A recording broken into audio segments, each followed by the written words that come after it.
Friday Refresh brought to you by 3 Chord Counseling in Muscle Shoals, Alabama. You can go to 3chordshoals.com for more info.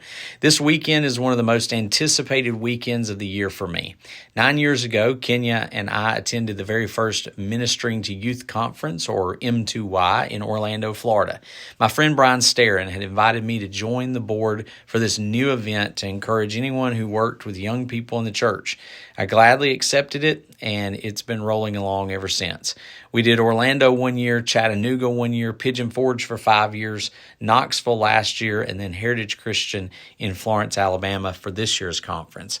This year's theme is To This Day. The theme is taken from the book of Joshua, and Andrew Itzen did a great job kicking things off with talking about that hero of the faith. Joshua had led the children of Israel to the Jordan River and through the Jordan. As they went through the river on dry land, they were instructed to collect 12 stones to set as a reminder for the generations that would follow.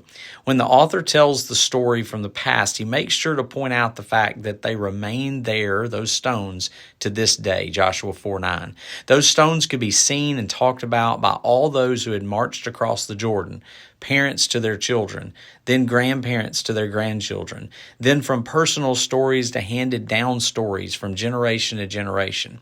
Sadly, as the history of God's people continues, the generations begin to forget. Joshua 2:10 says, "There arose another generation who did not know the Lord or the work that he had done for Israel." What caused the change? Was it apathy? Was it frustration? Was it just life? I'm not sure I know the answer, but it would seem that they stopped telling the story. They stopped sharing their connection to God and what he had done for them. You see, we all leave a legacy. What will you leave for your kids and your grandkids? Will you leave a legacy of relationship and remembrance for God? Or will you tell your children when you cross through the waters of baptism from death to life? Will you share with your grandchildren all the times that God fought your battles? Or will you leave a legacy that will be completely unrelated to God? When people speak of your life in 20 or 50 or 100 years, will they be saying to this day their faith stands as an example of how to live? Or will that future generation be one of which it will be said, there arose another generation that did not know?